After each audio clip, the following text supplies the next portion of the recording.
Magandang araw mga kaibigan, panibagong topic tayo for today's video pero bago yan mag-subscribe ka na at mag-follow para updated ka kapag may panibago tayong upload dito. Quimbo raises concerns over selection process of PhilHealth's 15.5B IRM payments during Duterte admin. Marikina 2nd DIST-RCT Repro Stella Quimbo has raised concerns about the selection process for the facilities that received the P15.5 billion advance payments from PhilHealth. At sa laki po ng kinikita ng PhilHealth, pwede ba natin pag-isipan? Pwede ba munang isuspend ang pagkolekta ng PhilHealth premiums mula sa aming mga workers? Again, until such time that you show proof that you can effectively spend your funds. Madam Chair, can we reply? Please do. Based on that, Madam Chair, and if I may allow my Ma'am Neri to continue, no, our actuary. Our current reserve fund, Ma'am, is at 336. That is not the question. Ang simple yung tanong, sa laki ng kita ninyo, pwede ba natin isuspend temporarily ang pagkolekta ng PhilHealth contributions? Kasi, Ma'am, I was leading to that with all due respect, Ma'am. So, President Ledesma, please answer the question directly.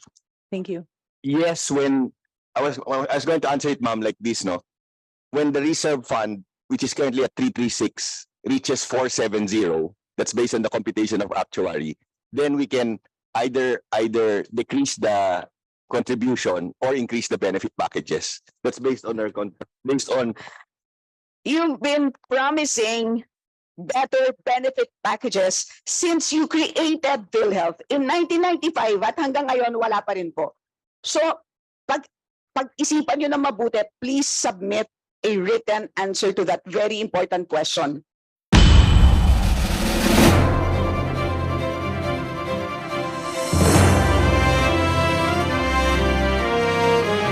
Or sa PSDBM.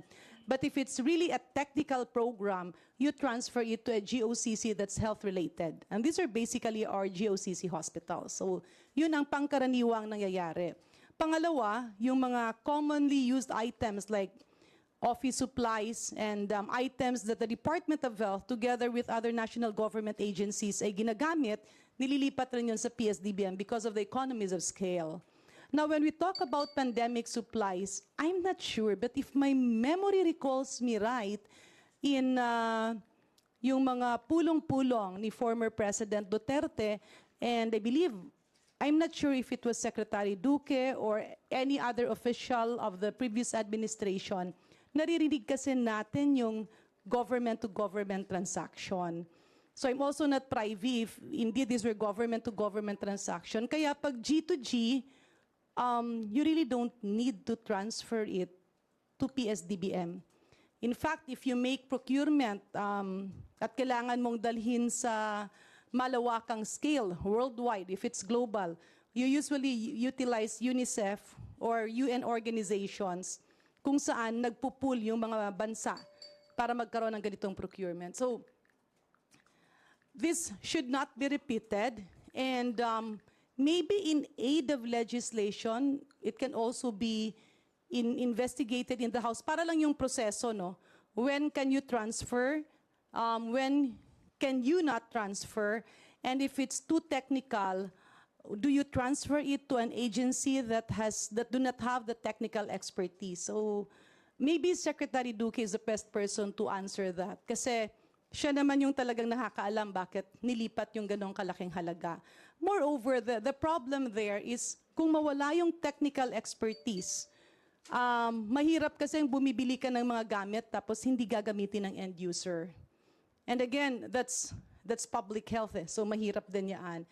Maybe it's also possible na nanahimik yung iba kasi alam naman natin na nagkaroon din ng maraming harassment sa mga scientists at mga doctors sa Department of Health.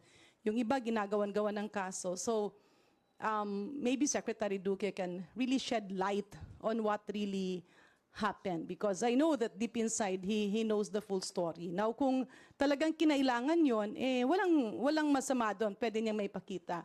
But I actually came across one of the interviews where he was saying because he was chairman of the IATF,